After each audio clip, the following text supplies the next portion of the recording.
Good afternoon. Welcome to Insta Party, Quick Risotto and Cheesecake for Shavuot, a women's philanthropy program of Jewish Federation of Orange County. I'm Barbie Schwid, Women's Philanthropy Vice President of Engagement and Community Relations.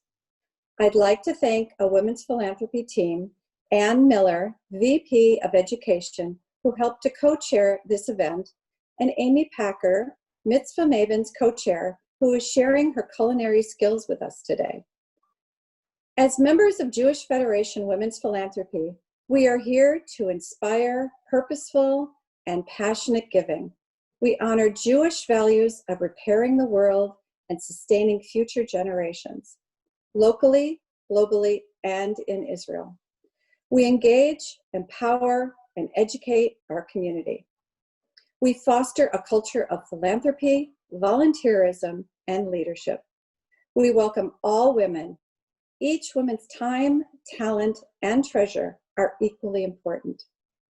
For more than 50 years, Jewish Federation of Orange County has strengthened Jewish life in Orange County, Israel, and around the world.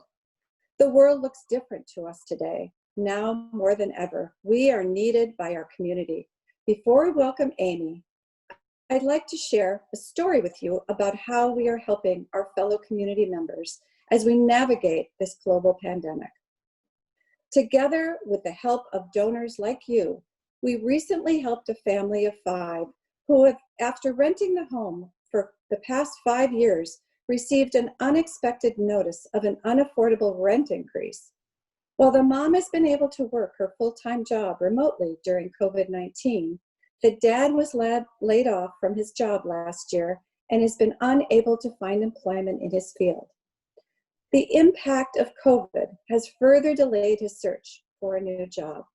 After finding affordable housing nearby, the couple paid the first and last month's rent and a security deposit, but were unable to pay their moving expenses. Through our Lifelines Emergency Assistance Program, a grant was provided to cover moving costs. Our case manager also provided guidance to the dad to help him get the government benefits he's entitled to. Today, the family is settled in and the dad has applied for unemployment and additional assistance through the CARES Act. Job loss, a health crisis, an unexpected bill, or a large increase in rent are just some of the many reasons a member of our community may find themselves in emergency financial need. Our Lifelines Emergency Assistance Program offers bridge support to self-sufficiency for individuals and families.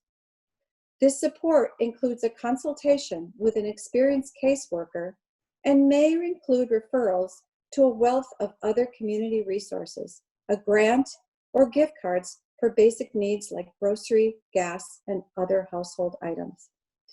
Additionally, after several weeks of conducting friendly well calls to our community members, Jewish Federation relaunched its campaign efforts on May 4th and has raised over $140,000 to directly address needs within the areas of food, housing, and healthcare. For families like the one I just shared, Federation is a lifeline and safety net. With your support, Jewish Federation of Orange County continues to be here for good. If you are able to make a donation to strengthen our community and help neighbors in need, we encourage you to please give today. You can visit jewishoc.org and click the donate button, or use the link which will be provided at the end of this session. Before we begin, I want to remind everyone that there is a chat function, and we do invite you to utilize it if you have any questions, as Amy will be able to answer at closing of today's program. On behalf of Jewish Federation of Orange County, thank you for joining us. And now I'd like to introduce our very own Women's Philanthropy Council member and good friend of mine, Amy Packer. Amy and I have had a lot of fun cooking together with dueling Instapots and even held cooking demonstrations for other friends in her home. So without further ado, Amy, let's get the party started. Thanks, Barbie. So today we're going to use the Instant Pot to make Instant Pot lemon pea risotto and a salted caramel cheesecake. This will kind of show you the range that you can do things with an Instant Pot. I happen to own 2 Instant Pots. That's how much I love them. I have a 3-quart one, which I usually use for rice. And then I have a larger one, a 6-quart one that I use for whatever my entree is. So let's go over the ingredients. We have shallots. I pre-diced these. A shallot is kind of like an onion. It's supposed to be sort of a combination of an onion and garlic in flavor. This happens to be one very large one. The recipe calls for 2, but it's kind of your call on that because shallots are kind of like onions and garlic. You can use as much or as little as you like. I have grated Parmesan cheese. I have frozen peas. I have a lemon, which I have pre-zested, and I will show you how to do that zesting part. And then I've also squeezed the juice out of 1 lemon into here.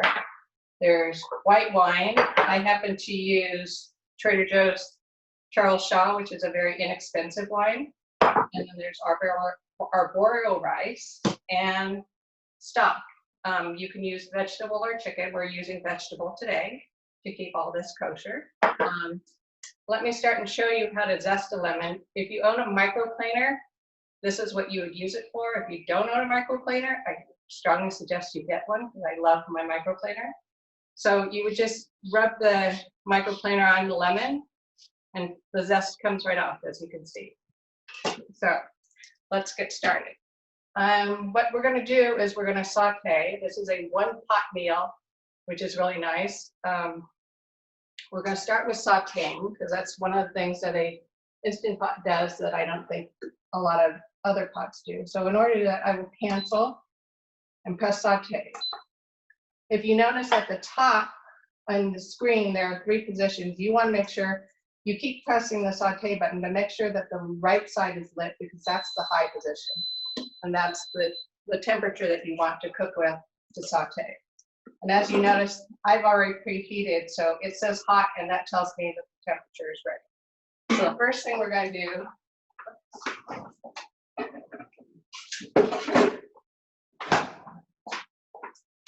I'm going to do 3 tablespoons of butter. You can just cut these off of your stick. There are markings on the wrapper so you can see exactly how much 3 tablespoons is.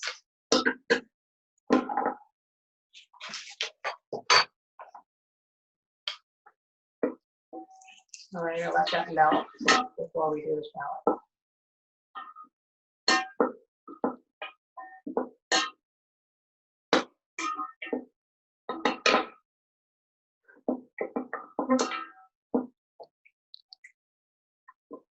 I've been a fan of the Instant Pot ever since Barbie introduced me to it about 2 or 3 years ago, I think it was, that she came to me and told me about this amazing appliance. And she said, it cooks rice in 10 minutes and it cooks beef and you can make soup in 20 minutes. And I thought, what are you talking about? And it turned out she was talking about the Instant Pot. And the thing that's different about an Instant Pot than the pressure cookers that you might have grown up with is that you don't have to worry about standing over them and making sure they don't explode in your kitchen because it's all electronically timed. So you literally could set it, leave your house, pick up your kid, whatever, and you don't have to worry about coming back to a big mess. So we're going to add the shallots now. We'll just let them cook a little bit for just a couple minutes.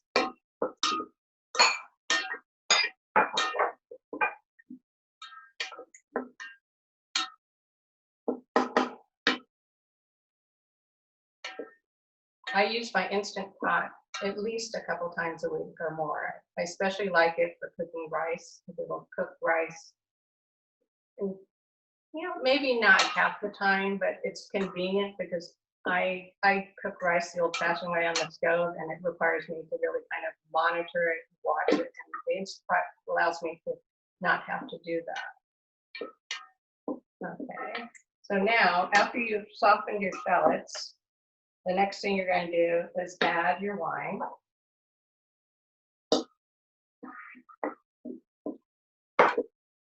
Give it a little bit of stir to mix it up. And then we're going to add the rice. 1.5 cups of rice.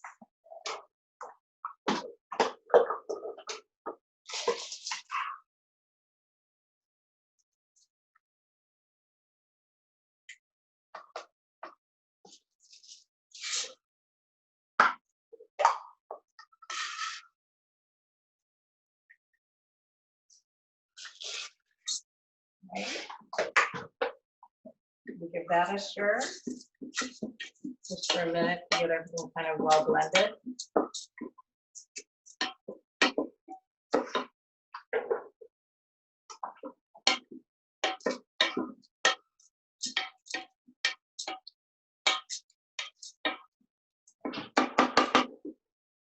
And then we're going to let it cook a little. I'm going to hopefully get it up to so that it's boiling a little, you know, doing a little bit of bubbling so that we can evaporate off the liquid a little bit.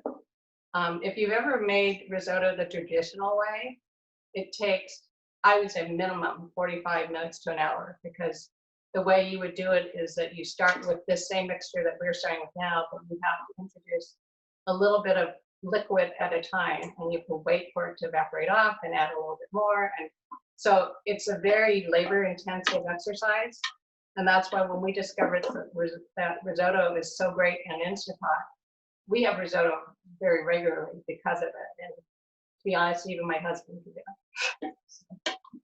Okay, so let's add now, it says cook the wine out, then we're going to add the lemon juice. Again, stirring it up so it's well mixed.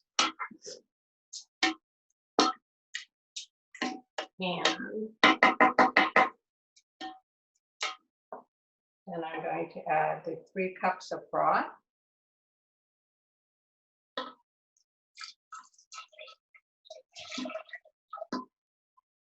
Stir that up well. And then a little bit of salt and pepper. You can always season it more when you're done. All recipes that I've ever done seem to always start with a little salt and pepper. Okay, and believe it or not, you're almost done. Now the zest, the peas, and the Parmesan are actually going in after the risotto is cooked, because the heat of the rice will actually cook the peas. So you don't need to do that soon. So to seal your Instant Pot, you'll notice there's an arrow. I don't know if you can see it, but there's a very faint arrow here. And you line that up at about I would say 7 o'clock on the clock, and then twist it clockwise. Now, to set the cooking time, according to the directions, it says set it for 5 minutes and then do natural release. So the way we're going to do that is you press the cancel button to cancel out the saute, press the pressure cook button, and in this case, I'm going to adjust the time down to 5. That's what it says. 5. And that's it. So what happens is, even though it says pressure cook for 5 minutes, that is the time under pressure. It takes some time for it to get up to pressure. So what you'll see right now is it just says on.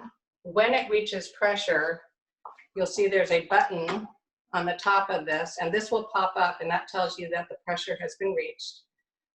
If you have this particular kind, make sure that your pressure gate valve is in the off position so that it can get up to pressure. And then when it gets up to pressure, this will pop up. This will start counting down from 5. When it counts down to 0, then we're going to do something called natural release. And natural release means basically you let it do its thing. And in this case, we're going to do it for 10 minutes. And at the end of the 10 minutes, we'll release the pressure valve, and then we'll open it up. Depending on the recipe, sometimes they'll say fast release. I think that's what it's called.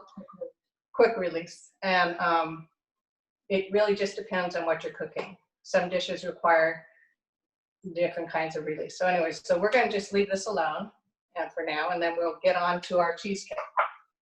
So let me set these things aside and clean up a little bit.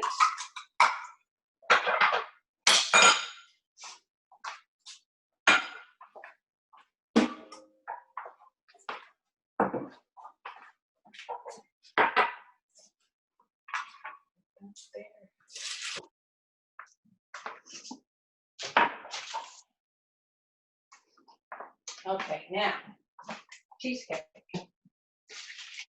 So completely at the other end of your wheel, now we are going to make this caramel, salted caramel cheesecake.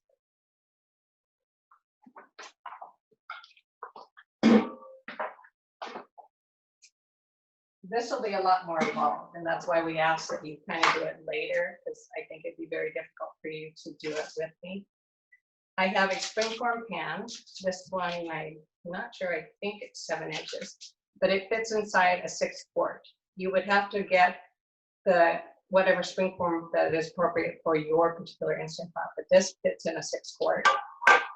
I have pre-prepped some other things. This is a piece of aluminum foil about 18 inches long, and I folded it, and it's going to eventually come into play when we put it into the Instant Pot to make sure it's easy to get out. This is aluminum foil on a piece of paper towel. That's going to come into play to absorb the liquid when we cook. So here's our ingredients. We have, let's see, these are crushed Ritz crackers.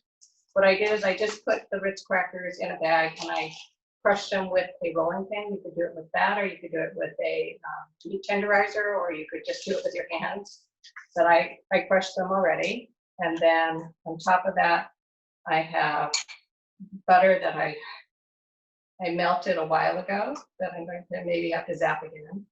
Vanilla, flour, salt, sugar, half a cup of brown sugar, sour cream, and then 2 eggs. And then this is a pound of cream cheese that I've had out for over an hour to soften it. So you want to bring your cream cheese and probably your eggs as well up to room temperature before you start.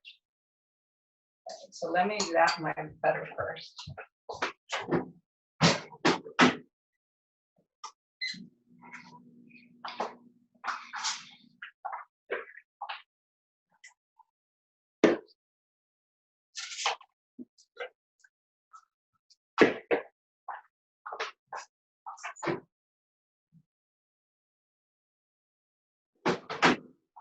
Okay, to start, we're going to make the crust. And so in order to make the crust, what you're going to do is combine the butter, the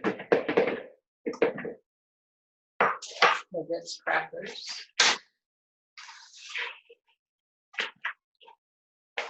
and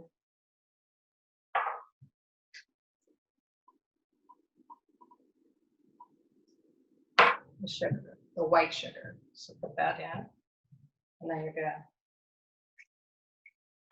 mix that up.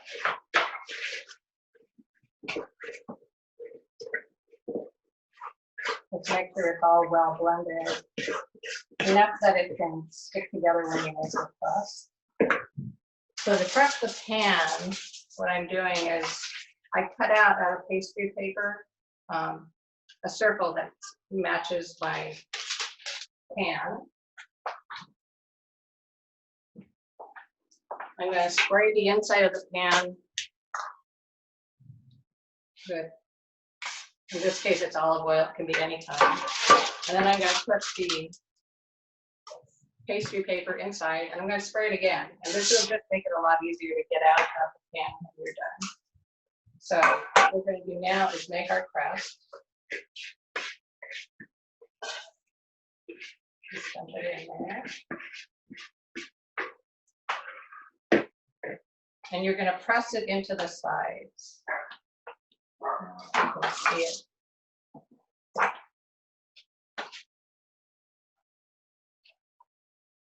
One suggestion I read on the comments of this particular recipe was to use a glass to kind of help you form the sides.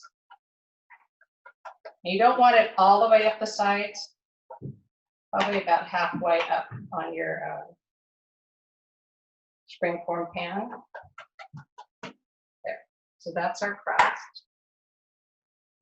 And now we're going to make our filling. So what I'm going to start with, using my mixer, I'm going to put the cream cheese right here.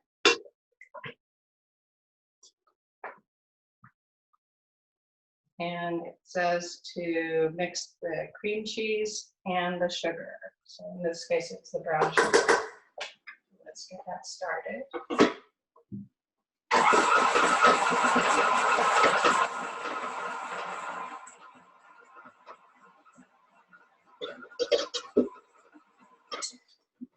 Scrape the side.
Then we're going to add the flour.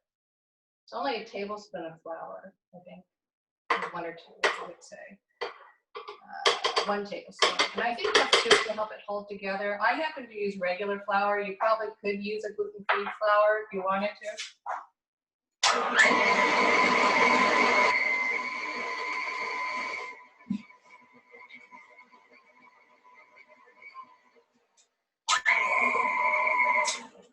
Again, make sure it's well blended by scraping off the side. And the blade.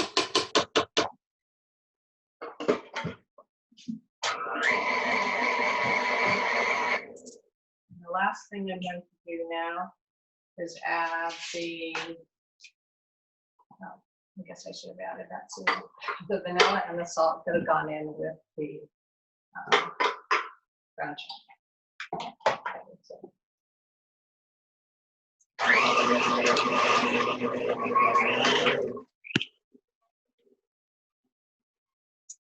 And then the last thing is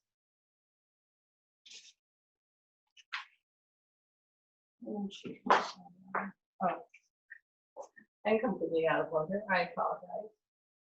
It'll all end up in the same place, so we'll do that.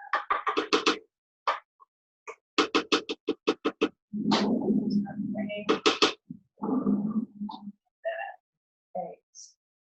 And just to be safe, I like to break my eggs beforehand, just in case there's either shells or blood spots or anything like that.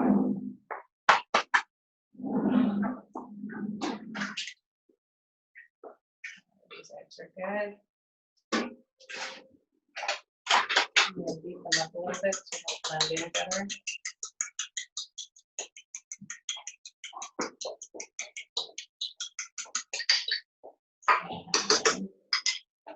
Now it says finally add eggs and do it in shell.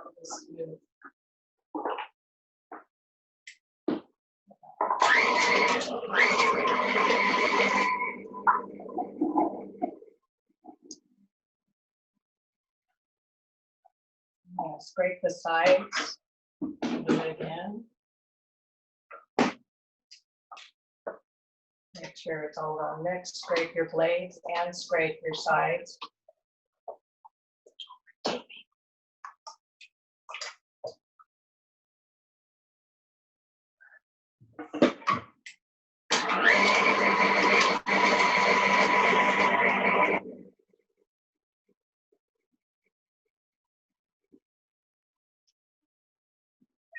Okay.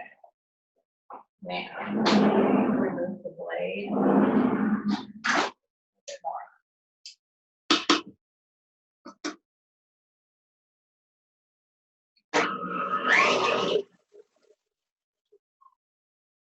Okay. This is done now.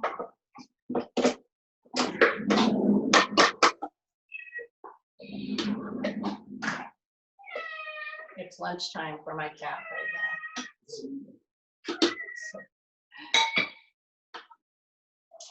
Okay, the last thing you're going to do, believe it or not, we are very close to this. So anyways, I have in here, I'm going to do a final spray to the sides.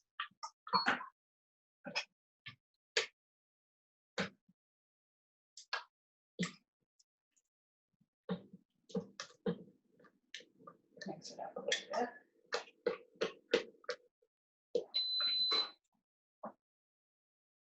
That beef, I believe, is probably the risotto finishing. Okay, and then all you're going to do is pour this in the pan.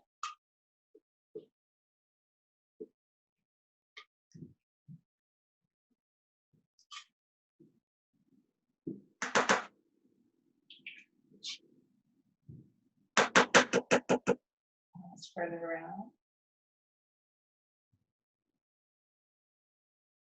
What I've learned is I think if possible, that's why you don't want your crust too high, because you want to avoid getting too much moisture when it's cooking. So if you can get the filling to be above the crust, that's preferable. Okay, now here's the trick. You get it in the pot. Okay, so in my pot, right now you can see I have the trivet that came with it, and I put in 2 cups of water. So let me move this to where you can see it better. So the first thing you're going to do is you're going to put a paper towel and the foil underneath your cheesecake. And the paper towel is there to just grab some of the moisture. And I'll do that. And then I'm going to use this to lower it into my pan.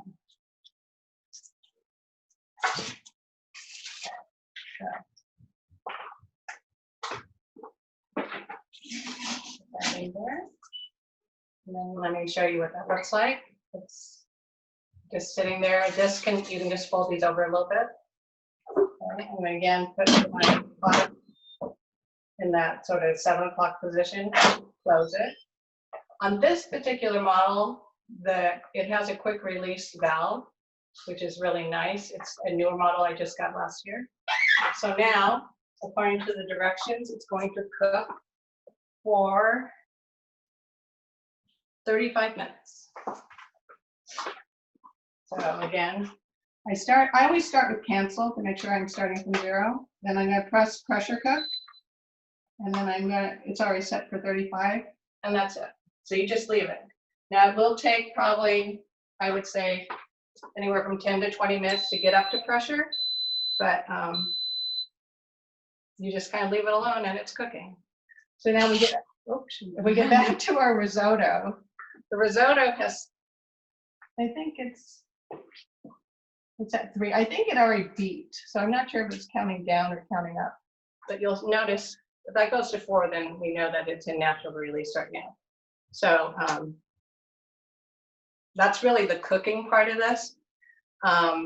When this is done, we'll finish this off. But you know what I can do right now is, as in any good cooking show, I've made a cheesecake for you. So this is my cheesecake that I made yesterday. It's not so pretty, but it will taste really good. So here's my caramel. Now this caramel happens to be very thick, so I'm going to microwave it a little bit before I pour it on the cheesecake.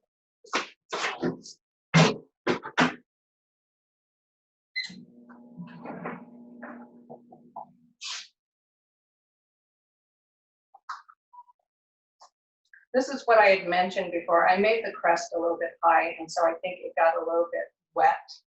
And so that's why I would highly recommend making your crust sides shorter and then make sure that the filling covers the whole thing.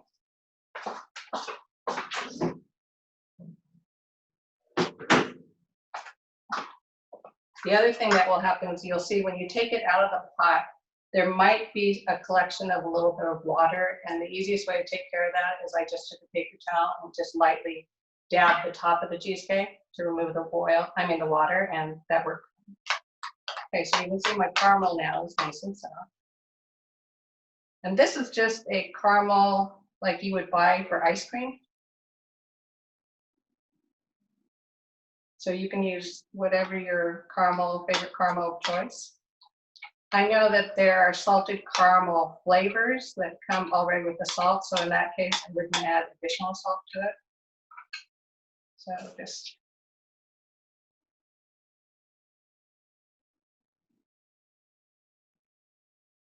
spread it over the top. Just count down. So yeah.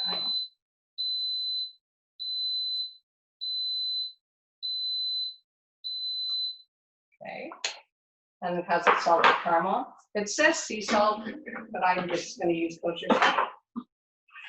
salt. All you have to do is put a very light sprinkling of kosher salt on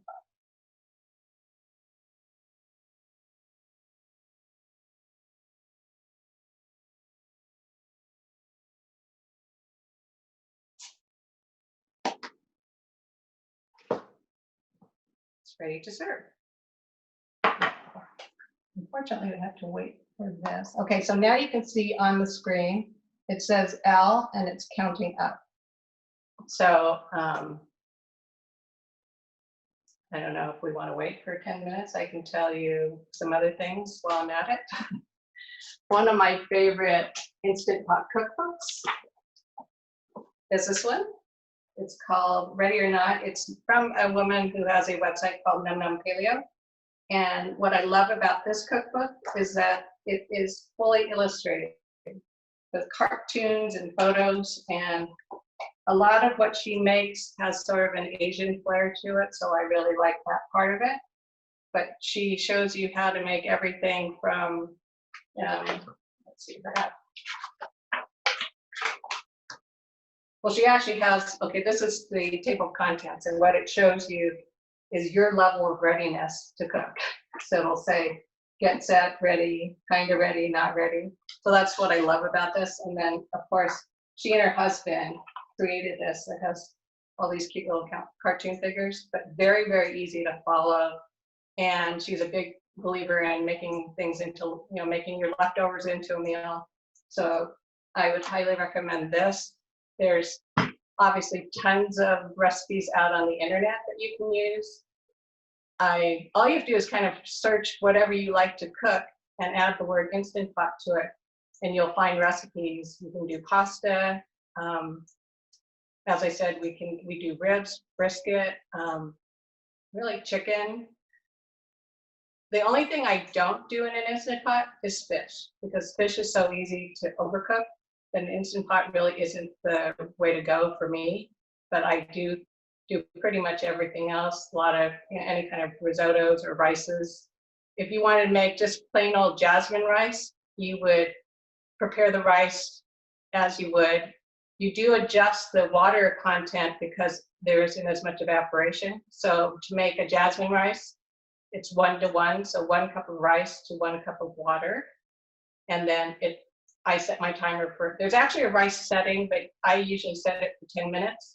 And it takes probably 5 to 10 minutes to get up to pressure, and then it cooks for the 10 minutes, and then it's done. But what I really, as I said before, what I really like about it is that I don't have to stand over the stove watching it.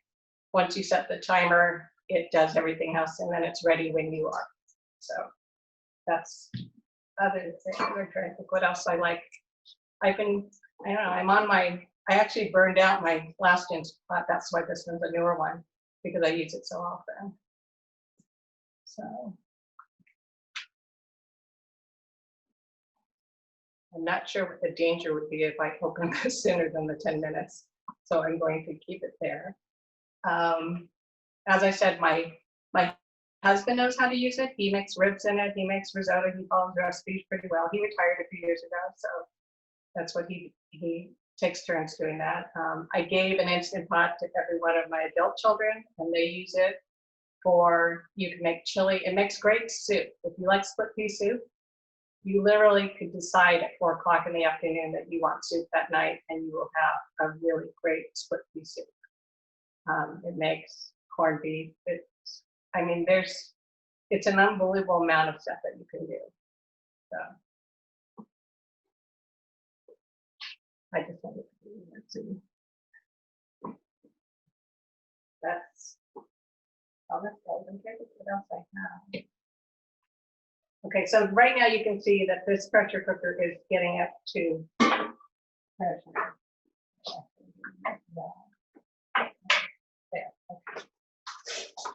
Okay. I forgot to do what I told you to do, is make sure that the valve position is up. So now you can see it's silent.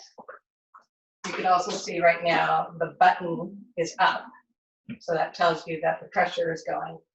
And now it's still saying on, but I think there's just a slight delay before it starts counting down, but it will eventually start counting down from the 35 minutes that we set. And then you'll be able to, and this particular one says natural release on its own. So you'll see when it gets up to pressure and once it counts down to 0.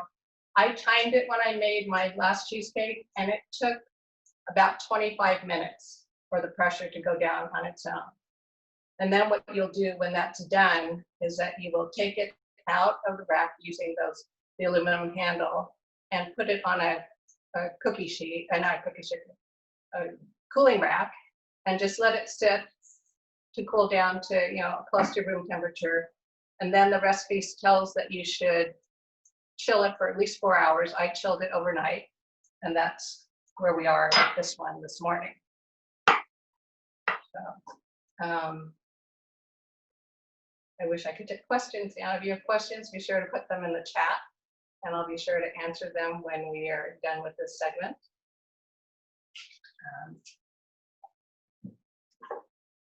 I don't know what else to talk about. So,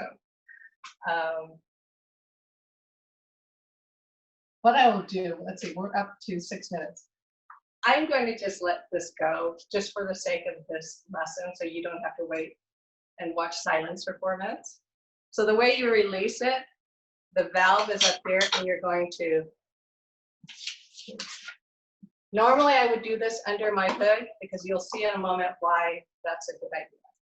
You move the valve, in this case it says, I think you, oops, there. Well, but I also, I'm a little afraid of what it might do. So yeah, no, I think I'm gonna wait because I think the problem is if you let it go too soon, it hasn't cooked through and you might have a lot of liquid. One of the key things about using these is you want to be very careful to not overload it with liquid, because what will happen is when you release the pressure, you will see liquid going all over the place. So I learned that again last week. It was something I knew, but obviously I forgot.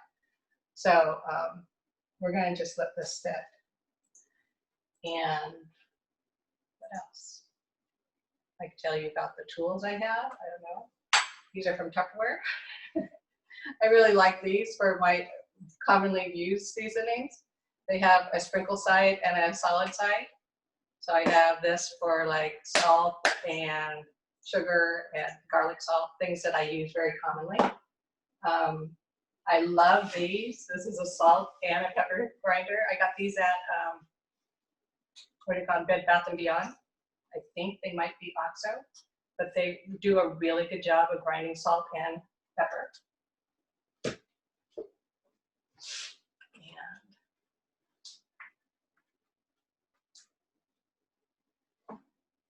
If I knew how to dance, I would dance for you, but I don't think you want to see that. So we're just going to be waiting. It's just going to be a few more minutes. Okay, so the big pot with the cheesecake is now counting down. It's to 32. And then the small one will be there in just 2 more minutes.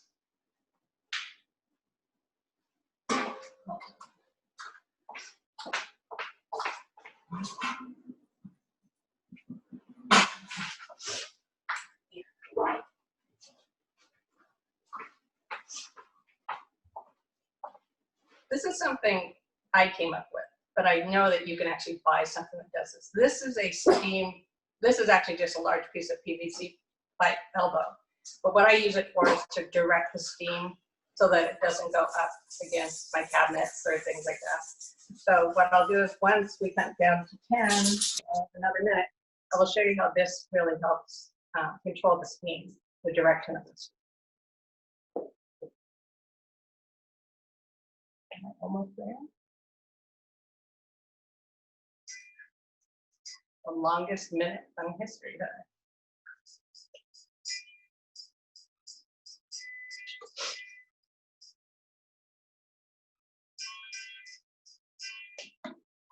Ah, 10, yay. Okay, so now you're going to take the valve, and to vent it, you're going to do counterclockwise.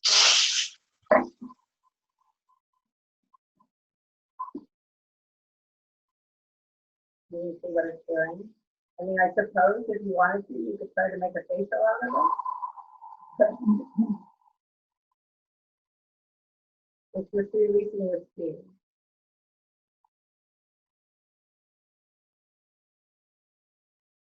It's almost there.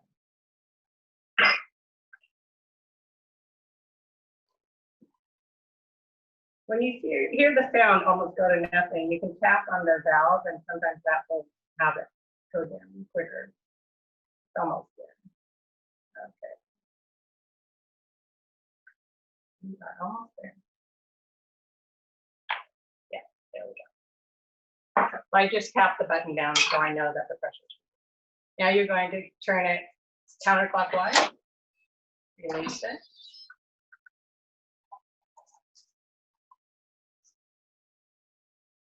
Now, as you see, it looks pretty liquidy now. So what I'm going to do is add the remaining ingredients. So we have the lemon zest, the peas. And these are frozen. They're just fresh.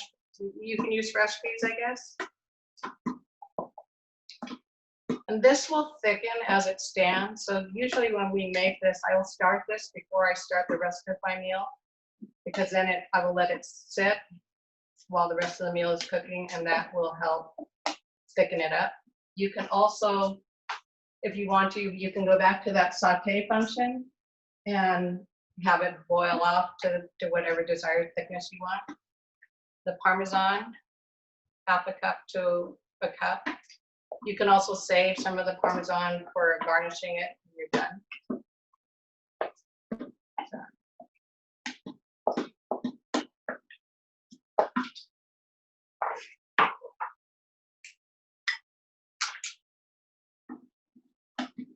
See, you can see how it's thickening up now.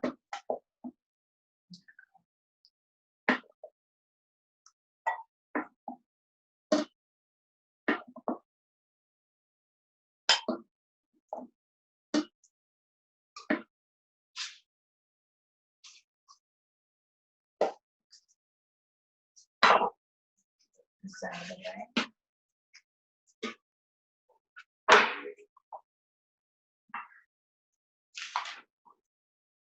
And there we have it, your lemon pea risotto, your salted caramel cheesecake. Thank you. I hope you enjoyed learning about the Instant Pot, and I hope you enjoy your meal tonight with your lemon risotto.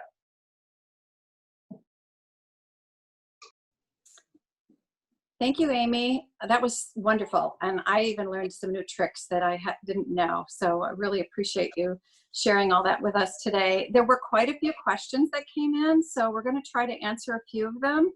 And let's see, there were, one of the questions was, when you move from the saute to the cook, they wanted to see what you did. Like, I'm assuming you turned it off, put it on the pause, and then started the manual.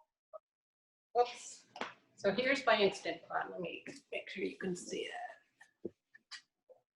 Okay. So when you go from saute, I always like to go in between types of cooking. I will always press the cancel button, which on here is this red button.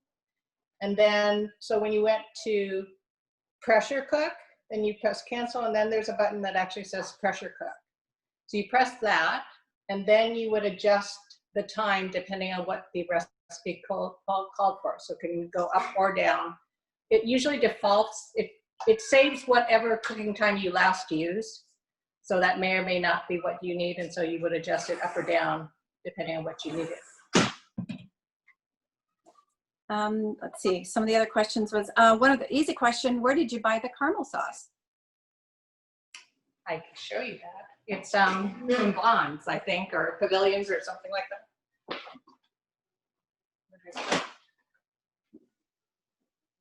Oh, here. Oh, God.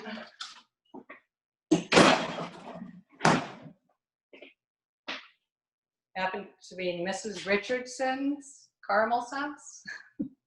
I mean, it looks they make a really nicer good fudge sauce. Yeah. Yeah. Okay. Then a good question is, what is the advantage of making a cheesecake in the Instapot versus the oven? I was thinking about that because I figured people would ask that, because yes, you could absolutely put this in the oven. I think because it goes under pressure, it is probably less dry because it's not going to form a crust as likely as if you put it in the oven. The other thing is the situation that probably will never happen to most of you, but what I was thinking is if you went on a trip and say you were in a hotel room and wanted to make a cheesecake, you could do that without an oven. But it's just like one more thing. I think there's a lot of people that are just big fans of the Instant Pot, and they want to find every way they can to use it and not heat up their kitchen with an oven. So. Okay, let me see if there's any more recent questions. So one of the things that I remembered is one of the things you suggested to me was buying additional the rubber seals. And I use the different rubber seals depending on what I'm cooking. Like I like a lot of curry. It's a very strong flavor. So my seal ends up kind of smelling like curry. I don't want to use that when I'm making a cheesecake. So you can go online to Amazon sells everything, but and I have different colored seals depending on what I'm cooking. So that's something that they might be interested in knowing about. The lid and the seal can both go in your dishwasher. I use it in my top tray, so I wash my seals in there. And I hear you could also put it out in the sun, and sometimes that removes both the stain and it does hold the scent of whatever you're cooking. Yeah. So you have a 6-quart, and then you have what's the smaller one? I have a 3-quart that currently is making a batch of yogurt. So I hadn't mentioned that, but one of the other things, I make homemade yogurt with it, and all you need for homemade yogurt is milk and a yogurt starter, which in this case was Fayette yogurt. But it makes great yogurt, and it has no fillers, no thickeners. It is really, really healthy yogurt. It also makes really good hard-boiled eggs.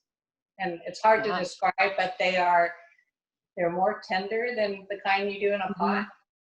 So. Yeah, I found that too. And especially around Passover when you have to have a lot of them.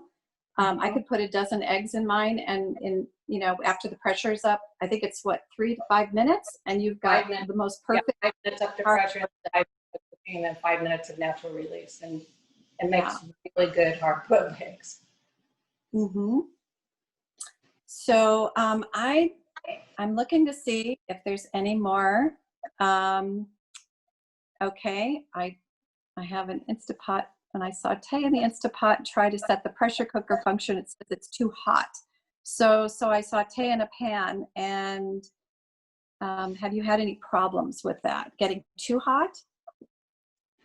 Occasionally it can get too hot, especially if you don't have enough liquid. I've actually had it where I tried to make, if it's something starchy like rice, and if it has too much thickener in it, it can actually burn the bottom of the pan.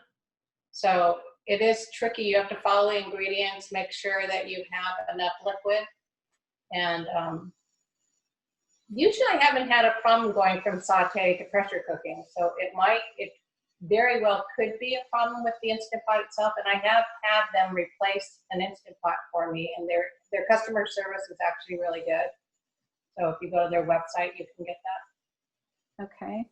And I see it says, how did you adjust the temperature from the default? And then somebody said, my Instapot doesn't have a pressure setting. It just names the dishes. Would I hit steam or hit rice? That's surprising, because I'm thinking in my pots and let's see, on both of these, and these are both like less than 3 years old, they both say pressure cook on them for pressure cooking. So I'm not sure if it's a different brand or not. And then, well, I use my manual, I don't know if there's a manual button on theirs, but Oh. I hit the manual and then I can do plus or minus for the number of minutes. Yeah, I think that's, So I don't know if they have, yeah, it was yeah, called manual. that's the default Yeah, now it's called pressure manual, but I, manual. so let's see. Okay, I have an electric pressure cooker. Would a lot of Instapot recipes work? I can't vouch for another brand. I can tell you that the Instant Pot, I mean, I'm a big believer in it, so I can't really tell you if these other brands work the same way. They do, if you could wait till November, or actually if you go, Amazon has their Black Friday and July sale. You might look, they do go on sale all the time and you could get one, but I just think they're so worth it. I wouldn't try a different brand. Yeah, I just remember my mother-in-law had one, an old-fashioned one that I was petrified to use because it would whistle and it looked like it was going to explode. So when I heard that this was a pressure cooker, I was really nervous about getting it, but it's so easy to use and I don't worry about it at all. I've never had a problem with it. So yeah. I don't know if this person wants to get to get rid of their electric one and get an Instapot. How large is the one for the rice? This one, the small 3-quart. They come in 3-quart, 6-quart, 8-quart, and I think even possibly 10-quart. But you would have to have a gigantic family to need a 10-quart of it. But I find that the 6 is good for almost everything, and the 3-quart is great for my side dishes. Mm-hmm. The thing that I like about having a smaller one is a lot of recipes call for rice on the side, and you want to cook the main dish and then cook the rice in the smaller pot at the same time, rather than taking everything out and having to re-pressurize for the rice. So having a smaller one is really nice if you have the room. Not everybody has the room. Yeah. Okay. Well, so there's I got rid of my slow cooker. I got rid of my rice cooker. So it does replace other appliances, and you can get rid of the other ones. Okay, question. The stand is something the pot came with or an accessory you purchased separately? I think she meant that comes with it. It comes with it.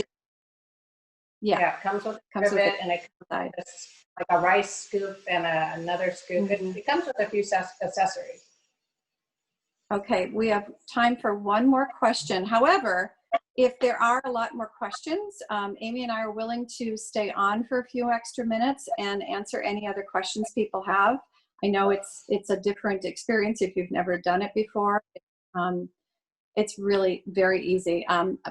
Some people tell me that they have one, but they've never used it because they're afraid of it. So we're trying to be there to help them get through this.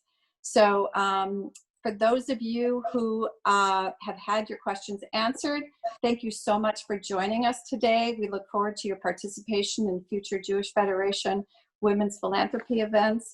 And we hope you had a great time. We had a good time having you, and we hope to see you again. Thank you for joining us.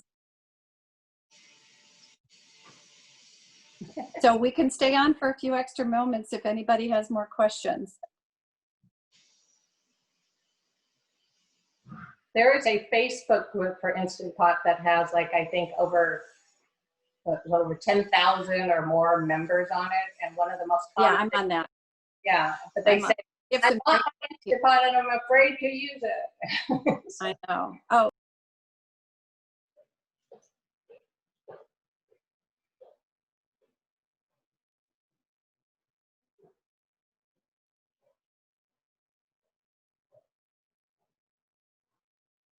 Any others? Unmute. Somehow I got unmute. Okay. I'm looking to see if there's any more questions. Okay, people are signing off, but we're still here. I can talk about some of the things that I've made. Some of my favorite are the soups. Make soups so, especially lentil soups. Or the other day I made a curry with sweet potatoes and lentils and spinach, and it was amazing. I've made meats in there. Lots of stews are great, especially in the months. My daughter just told me she made a flank steak in hers, and it was amazing. So I got to try that next time. And my son, I mean, all my kids have them. And my son has made ribs in there, and he said that they were just fell off the bone. And then what he did is he wanted to crisp them up a little bit. He put them in the broiler for a few seconds, and then they crisped up, and they were amazing. So I'm going to have to try that too. I try to avoid eating ribs, but they always look so good. Let's see if there's any more questions. Lots of thank yous. Can you brown chicken or roast it? You can brown it. You would use the saute function again and brown it. But I don't make chicken that often in there because I like crispy skins, and so the Instant Pot really doesn't do that. So it's good if it's a dish where the chicken is meant to be soft, I guess. Mm-hmm. Okay, let's see. Any more? Okay. All right, well, again, Amy, thank you so much for doing this. I know you said you weren't a professional, but you did such an amazing job, and I really thank you for doing this. And once again, for those who are able, please help us to strengthen our community and help our neighbors in need. You can visit jewishoc.org and click on the donate button or click on the link in the chat box. Thank you again. I hope you enjoyed your time with us, and we hope to see you again soon.